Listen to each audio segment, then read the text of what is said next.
ഇപ്പോഴും താങ്കളെ സംബന്ധിച്ചിടത്തോളം ഒറ്റക്കാലിൽ നടന്ന് കൃഷിയിടത്തിലൂടെ നടന്ന് ഈ കാര്യങ്ങളൊക്കെ ചെയ്യുന്നു അല്ലേ? ഇപ്പൊ ഈ ഒരേക്കർ സ്ഥലത്തെ ഏലത്തിന്റെ അകത്തെ മൊത്തം പണി ഞാൻ തന്നെയാ ചെയ്യുന്നത്. ഈ ഓക്കറും ഇതാ എന്റെ സിംഹാസനം ഈ സിംഹാസനവും ഇതാണ് നമ്മുടെ സഹായി. ഇത്തരത്തിലാണ് ഞാൻ ഈ ഇത് തെളിക്കുന്നു. പിന്നെ കായെടുക്കാൻ മാത്രമേ മറ്റാരെങ്കിലും കൂട്ടാറുള്ളൂ. കായെടുക്കുക ഒരടി താഴ്ത്തി കുഴിയെടുക്കുക. ആ കുഴിക്കകത്ത് നമ്മൾ കൃത്യമായിട്ടും കുമ്മായം ഇട്ടിരിക്കണം. ഒരു 50 ഗ്രാം കുമ്മായം ഇട്ട് ഇളക്കി അവിടെ ഇട്ടതിന് ശേഷം നമ്മൾ ഒരാഴ്ച കൃത്യം 7 ദിവസം കഴിഞ്ഞിട്ടേ തൈ കൊണ്ടുവന്ന് വെക്കാവുള്ളൂ. ആ തൈ വെക്കുന്നത് ഈ കുഴിക്കകത്തോട്ട് തൈ വെച്ച് ഒരു കമ്പ് കൊടുത്ത് നന്നായിട്ട് ഉറപ്പിച്ച് നിർത്തിയിട്ട് വെറും ചപ്പ് മാത്രമേ ഇടാവുള്ളൂ. യാതൊരു കാരണവശാലും മണ്ണിടരുത്. ശരി. ചപ്പ് മാത്രമേ ഇടാവുള്ളൂ. കരിയില അത് പച്ചയില ഇടരുത്. അവിഞ്ഞ കരിയില, ഏറ്റവും അവിഞ്ഞ കരിയില എടുത്ത് അതിനകത്തിട്ട് മൂടുക. ഈ കാണുന്നു ഇതിനകത്ത് മണ്ണിട്ടിട്ടില്ല. ഇതിനകത്ത് ഒട്ടും മണ്ണിട്ടിട്ടില്ല. അതുകൊണ്ട് ആ ശരങ്ങളെല്ലാം ഇത് 1 മാസമായേ ഉള്ളൂ ഈ തൈ വെച്ചിട്ട്. ഇതിന്റെ കൂട്ടത്തിൽ വെച്ചിരിക്കുന്ന നിൽക്കുന്ന ഒരു തൈ അപ്പുറം വയ്ക്കുന്നത്.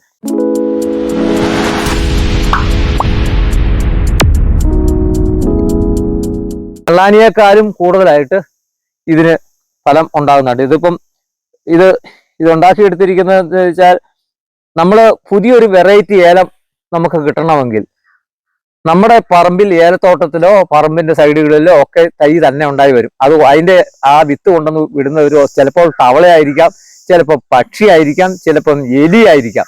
അവരെവിടെയെങ്കിലുമൊക്കെ പറമ്പിൽ നമ്മുടെ ഏലത്തോട്ടത്തിന്റെ സൈഡിലൊക്കെ ഒറ്റ തൈയായിട്ട് ചെറിയ തൈകളൊക്കെ മുളച്ചു വരും. ഈ തൈ യാതൊരു കാരണവശാലും നമ്മൾ കളയരുത്.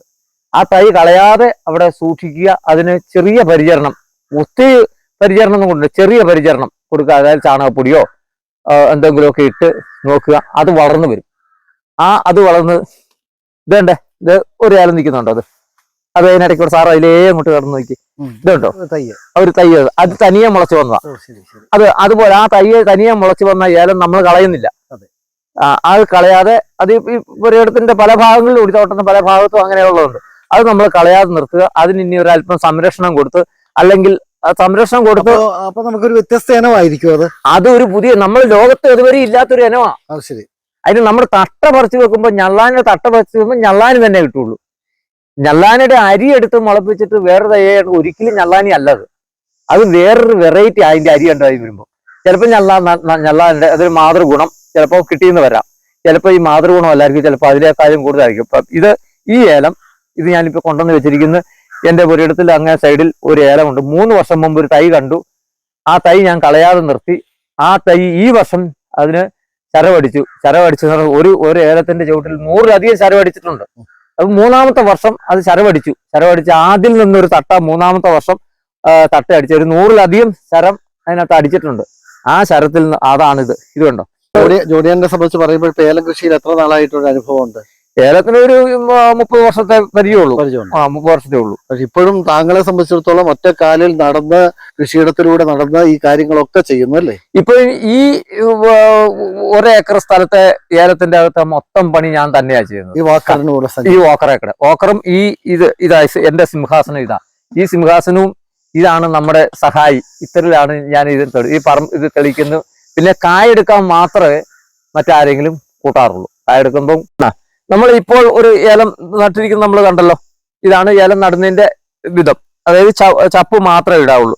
ചപ്പ് മാത്രം ഇട്ടിട്ട് ഈ ഏലം ഇനിയിപ്പോൾ ഈ ചപ്പങ്ങ് ഒതുങ്ങി കഴിയുമ്പോൾ ഒരു 2 മാസമൊക്കെ കഴിയുമ്പോൾ, ഇതിപ്പം ജൂൺ മാസം ഇന്ന് 18-ാം തീയതിയായി, ഒരു ജൂലൈ പകുതിയൊക്കെ ആകുമ്പോൾ, ജൂലൈ പകുതിയോ ഓഗസ്റ്റ് ആദ്യമൊക്കെ ആകുമ്പോൾ ഈ ചപ്പങ്ങ് ഒതുങ്ങി കഴിയുമ്പോൾ അല്പം അതിനകത്തോട്ട് ഈ ആട്ടും കാഷ്ടമോ ചാണകപ്പൊടിയോ ഇച്ചിരി കുമ്മായം, അതുപോലെ നിങ്ങൾ കൊടുക്കുന്നതായ ജൈവവളങ്ങൾ, കൃത്രിമ വളമൊന്നും ചെയ്യണ്ട, ജൈവവളം മാത്രം അതിന് ചുറ്റും ഒക്കെ ഇട്ട് കഴിഞ്ഞ് കുറേശ്ശെ മണ്ണ് തൂളി കഴിയുമ്പോൾ ഈ ചപ്പ് അങ്ങോട്ട് ഒതുങ്ങിയിരുന്ന് കഴിയുമ്പോൾ അടുത്ത വർഷം ഇതെല്ലാം നിറച്ച് ചരവടിക്കും, ചിമ്പു അടിക്കും, ചരവ് അടിക്കും. അപ്പം ഏലം കയറി വരും. അപ്പൊ ഈ ചപ്പ് മതിയല്ലേ? ചപ്പ് മതി. ആദ്യത്തെ വർഷം മണ്ണിടരുത്. തട്ടയ്ക്കകത്ത് കൊട്ട ഒരടി താഴ്ചയിലാണ് നിൽക്കുന്നത്.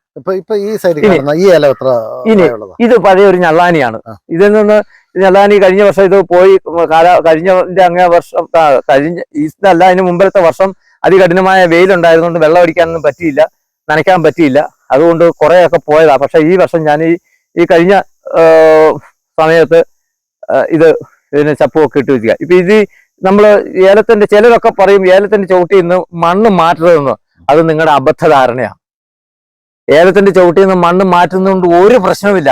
ഏലത്തിന്റെ ചവിട്ടിൽ ഇത്രയും ചേർന്ന് ഇതാണ്ട് ഇവിടെ വെച്ച് നമുക്ക് ഈ മണ്ണ് മാറ്റാം. ഇത് വേനലാകുന്നതോടുകൂടി ആദ്യത്തെ മഴ കഴിഞ്ഞ് ഒരുവിധം തോട്ടം തണുത്ത് കഴിയുമ്പോൾ നമ്മൾ മണ്ണ് ഇത് മൊത്തത്തിൽ തൂമ്പായിക്ക് 4 ചുറ്റും മണ്ണങ്ങ് മാറ്റണം. ചുറ്റും മണ്ണ് മാറ്റിയിട്ട് ഒരടിയോളം മണ്ണ് മാറ്റി. ഇതിന് അടിയിലോട്ടൊന്നും വേര് പോകത്തില്ല. ഏലത്തിന്റെ വേര് മേലിലേക്കാണ് വരുന്നത്. ഏലത്തിന്റെ വേര് ഭൂമിയുടെ അടിയിലോട്ട്, ഇതിന് അടിയിലോട്ട് മരത്തിന്റെ വേര് പോകുന്ന പോലെ ഒട്ടും വേര് പോകില്ല. അപ്പൊ അതുകൊണ്ട് ഈ മണ്ണ് ഇവിടുന്ന് നമ്മളിങ്ങ് മാറ്റിയിട്ട് ഈ വരുന്ന ഒരടി നമുക്ക് മണ്ണ് മാറ്റാം. ആ മണ്ണ് ഇങ്ങോട്ട് മാക്സിമം മാറ്റിയിട്ട് പറമ്പിൽ കിടക്കുന്ന ചപ്പ് പച്ചയില ഉള്ളെങ്കിൽ അതും ഇത് മുഴുവൻ ഈ കുഴിയിലോട്ട് ഇടണം. ആ 4 വശത്തും ആ കുഴിയിലേക്ക് ഇടണം. കുഴിയിലേക്ക് ഇട്ടിട്ട് നിങ്ങൾക്ക് ചാണകപ്പൊടി കിട്ടുമെങ്കിൽ ചാണകപ്പൊടിയോ ഒക്കെ കിട്ടുമെങ്കിൽ ആ ചാണകപ്പൊടിയോ ആട്ടും കാഷ്ടോ അത് ഇടാം. ഇനി വേപ്പിൻ പിണ്ണാക്ക് ഇടണമെങ്കിൽ ഇടാം. ഒരു ശകലം കുമ്മായം കൂടെ തൂളാം. കുറച്ച് കുമ്മായം കൂടെ തൂളുക. അതിന് മുകളിൽ ഈ ചപ്പിന്റെ മേളിലേക്ക് ചാണകപ്പൊടിയും അല്പം കുമ്മായവും തൂളി, പിന്നെ നമ്മൾ കൊടുക്കുന്ന കൃത്രിമവളം എന്തെങ്കിലുമൊക്കെ ഉണ്ടെങ്കിൽ ചെറുതായിട്ട് അതും കൂടെ. കൃത്രിമവളം ഞാൻ മഴക്കാലത്ത് അഴുകലിന്റെ സാധ്യത ഉണ്ടാവില്ലേ? അപ്പൊ ഈ കുമ്മായം ഇട്ട് കഴിഞ്ഞാൽ അഴുകില്ല. കുമ്മായം ഇടുന്നതിന്റെ ഉദ്ദേശം അഴുകാതിരിക്കാനാ. ചാണകപ്പൊടി തന്നെ വന്നാൽ അഴുകും, ചീക്കേടുണ്ടാവും. അപ്പം ഇത് മണ്ണ് താഴെ, ഈ ചപ്പ് താഴെയാണ് കിടക്കുന്നത്. ഈ താഴെ ചപ്പിട്ടു, ചാണകപ്പൊടി ഇട്ടു, കുമ്മായം ഇട്ടു, പിന്നെ മറ്റെന്തെങ്കിലുമൊക്കെ ഇപ്പൊ ജൈവ വളങ്ങളൊക്കെ ഉണ്ട്. അത് നിങ്ങൾക്കൊക്കെ അറിയാം. അതൊക്കെ അല്പം ഇട്ടിട്ട് ഈ മണ്ണ് എടുത്ത് പുറത്തോട്ട് തള്ളിയ മണ്ണ് കംപ്ലീറ്റ് ഇട്ട് അങ്ങ് മൂടണം. നമ്മൾ പറമ്പിലൊന്നും കുഴി കുത്തണ്ട. അതാ അതിന്റെ ഗുണം. മറ്റൊരു പേരത്തോട്ടത്തിൽ ചെന്നാൽ മുഴുവൻ കുഴിയല്ലേ, ചവക്കുഴി പോലെയുള്ള കുഴികളല്ലേ. അത് വേണ്ട. ഈ മണ്ണ് ഇങ്ങോട്ട് വലിച്ചു മാറ്റിയിട്ട് ചപ്പിട്ട് മൂടുന്നു, ആ മണ്ണ് കയറ്റിയിട്ട് മൂടുന്നു. അത്രയും മതി. അത് അപ്പൊ അത്രയും ചെയ്ത് ഇനി നമുക്ക് ഇത് ഏറ്റവും വേനലിനോടടുത്ത് ഏതാണ്ട് നവംബർ മാസത്തിൽ അങ്ങനെ ചെയ്താലും കായെടുത്ത് കഴിഞ്ഞാൽ ഉടൻ, കായെടുപ്പ് തീർന്നു കഴിയുമ്പം ഇത് ചെയ്യാം. ചെയ്ത് കഴിഞ്ഞിട്ട് പിന്നെ അതിന്റെ മേളിലേക്ക് പിന്നെ കിടക്കുന്ന ചപ്പുണ്ടെങ്കിൽ പിന്നെ ഇതിന് ചാമ്പലൊക്കെ എടുക്കുമ്പോൾ, അതായത് ഉണങ്ങിയതൊക്കെ എടുക്കുന്ന കൂട്ടത്തിൽ അതിന്റെ ചുവട്ടിട്ട് അടുപ്പിച്ച് ഇങ്ങനെ ഇടുക. ഇതിപ്പോ ഒരു കുഴപ്പമില്ല. ഇതിനടി ചപ്പ് കിടക്കുക. ഇത് മാന്തി എടുത്തു കഴിഞ്ഞാൽ ഇതിനടിയിൽ ചപ്പ. ഈ ചപ്പിന്റെ മുകളിൽ ഒരു മണ്ണിട്ട് മൂടിയിരിക്കുക.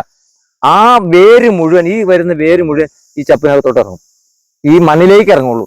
അപ്പം ഈ മണ്ണിലേക്ക് ഇറങ്ങുന്ന വേര്, ഇതിന്റെ പ്രത്യേകത എന്ന് പറഞ്ഞാൽ ഈ ചരം വന്നു കഴിഞ്ഞാൽ ഇത് അടുത്ത വർഷം ഈ ചരം ഇതല്ല കായ ഉണ്ടാകും. അടുത്ത വർഷം ചരം ഉണ്ടാകുന്നത് ഇതേല. ആ ഏലത്തിന് ഒരു ഒരു ചിമ്പടിച്ച് ആ ചിമ്പേ 3 ചില അപൂർവങ്ങളായിട്ട് 5 എണ്ണം അടിക്കാറുണ്ട്. 3 എണ്ണം എങ്ങനെയാണെങ്കിൽ 3 ചരം കൃത്യമായിട്ട് അടിക്കും. ഈ 3 ചരം ചെയ്ത് കഴിഞ്ഞാൽ പിന്നെ ഈ ചിമ്പേ പിന്നെ ചരം ഉണ്ടാകുന്നില്ല. അപ്പം അതിൽ നിന്നുണ്ടായ ഒരു ചിമ്പേന്നുണ്ടായ വേറെ 2 ചരങ്ങൾ കാണും, ചിമ്പുകൾ കാണും. ആ ചിമ്പേന്നാണ് പിന്നെ അടുത്ത വർഷം ഉണ്ടാകുന്നത്. അപ്പം ആ പുതിയ ഈ ചിമ്പ് അങ്ങ് പോകുന്നു, അല്ലെങ്കിൽ ഇതേ കായ ഉണ്ടായി ഇത് തീർന്നു കഴിഞ്ഞാൽ പിന്നെ ഇതേലാണ് അടുത്ത വർഷം കായ ഉണ്ടാകുന്നത്. അപ്പം ആ കായ ഉണ്ടാകുന്ന കൂട്ടത്തിൽ അതിന്റെ വേരുകൾ ഈ മണ്ണിലോട്ട് ഇറങ്ങും. ഈ മണ്ണിലോട്ടിറങ്ങി ചപ്പ് മൂളിൽ കിടക്കുമ്പോൾ വേനയ്ക്ക് വർഷത്തിൽ ചപ്പ് കിടന്ന ഈ വേര് ഇതിനകത്ത് ഇറങ്ങി നിൽക്കുകയുള്ളൂ. അപ്പൊ അതുകൊണ്ട് കഴിവതും ഇതിനി ചെയ്യാന്ന് പറഞ്ഞാൽ ചെറിയതായിട്ട് മണ്ണ് പൊട്ടിച്ച് ഇതിന്റെ മുകളിൽ ഇട്ട് കഴിഞ്ഞാൽ ഈ വേര് ഈ മണ്ണിന് അകത്തോട്ട് ഇത് കായ എടുത്ത് കഴിഞ്ഞിട്ട് മതി. ചെറുതായിട്ടൊന്ന് തൂളി കൊടുക്കുക, കൂടുതൽ ഇടണ്ട. അപ്പൊ ഈ മണ്ണിന്റെ അകത്തോട്ട് ഈ വേര് ഇറങ്ങിക്കോളും. അപ്പോ ഈ ഏലച്ചെടി താങ്കൾ നട്ടിട്ട് എത്ര നാളായി? അത് ഞാൻ നട്ട ഏലമല്ല. ഞാൻ കുറച്ചു മുമ്പ് പറഞ്ഞല്ലോ, ഞാനൊരു ഏലം നടുന്നതിനെ കുറിച്ചുള്ള വിധങ്ങൾ പറഞ്ഞില്ലേ. അപ്പം ഇതാണ്ട് ഈ കാണുന്ന ഏലത്തിന്റെ 2 തട്ടയാണ് അവിടെ കൊണ്ടുപോയി നട്ടിരിക്കുന്നത്. ഇതിന് നിലവിൽ പേരിട്ടിട്ടില്ല. ഇത് തനിയെ 3 വർഷം, ഇത് കൃത്യം 3 വർഷം മുമ്പ് ഇവിടെ ഒരു തൈ മുളച്ചു വന്നു. എങ്ങനെയോ എലിയോ തവളയോ പക്ഷിയോ ആയിരിക്കാം ആ വിത്ത് കൊണ്ടുവന്നിട്ട്. ഇവിടെ ഏലം അടുത്തൊന്നും നിപ്പില്ലല്ലോ. അപ്പം അത് അങ്ങനെ തനിയെ മുളച്ചു വന്ന ഏലം ഞാൻ പറിച്ചു കളഞ്ഞില്ല. ഞാൻ പറഞ്ഞല്ലോ പറിച്ചു കളയരുത്. അങ്ങനെ പറിച്ചു കളയാതെ നിർത്തി അവിടെ ഇതിലെ ഒരു പാത്രം കഴുകുന്ന വെള്ളം വന്ന് വീഴുന്ന ഇതിന്റെ സൈഡിൽ കൂടെയാണ് വന്ന് പോകുന്നത്. പക്ഷെ അതേ വീഴുന്നില്ല, അത് സൈഡിൽ കൂടെ പോകുന്നുണ്ട്.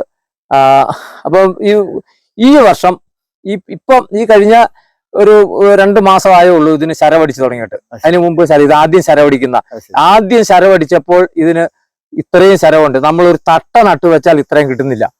ഒരു തട്ട നമ്മൾ വളർത്തി കൊണ്ടുവന്നാൽ ഇത്രയും ശരവടിക്കില്ല ആദ്യത്തെ വർഷം. അപ്പൊ ഇതിപ്പോ മൂന്നാമത്തെ ഇതിന്റെ ഒരു തൈ പറിച്ചാണ് ഇപ്പൊ അങ്ങ് ഇതിന്റെ തൈയാണ് അവിടെ പറിച്ചത്. നമ്മളൊരെണ്ണം കാണിച്ചില്ലേ അതെ. നടുന്നത് എങ്ങനെയാന്നുള്ളത്. അതെ. അപ്പൊ അതിന് ഇതിന്റെ ഒരു തട്ടയാണ് രണ്ട് തട്ട പറിച്ചത്. ഇതിപ്പം ഈ വർഷം തന്നെ ഈ വർഷമല്ല അടുത്ത വർഷം ഈ തട്ടകൾ മുഴുവൻ പിരിച്ച് ഇവിടുന്ന് വേറെ പുതിയതായിട്ട് പ്ലാന്റ് ചെയ്യണം എന്ന് ആഗ്രഹിക്കുക. ആദ്യത്തെ വർഷം ഇതിന് ഇത്രയും ചരം അടിച്ചു. അപ്പോൾ അതിന് ഇത് എന്തോ വലിയ ഗുണം ഇതിനുണ്ട്. ഇതിന്റെ കാ കണക്കാക്കിയാൽ ഞള്ളാനിയുടെ കായേക്കാളും വലിപ്പം ഇതിന് തോന്നുന്നുണ്ട്. ഇതിന് പുതിയ പേര് നമുക്ക് ഇടണം.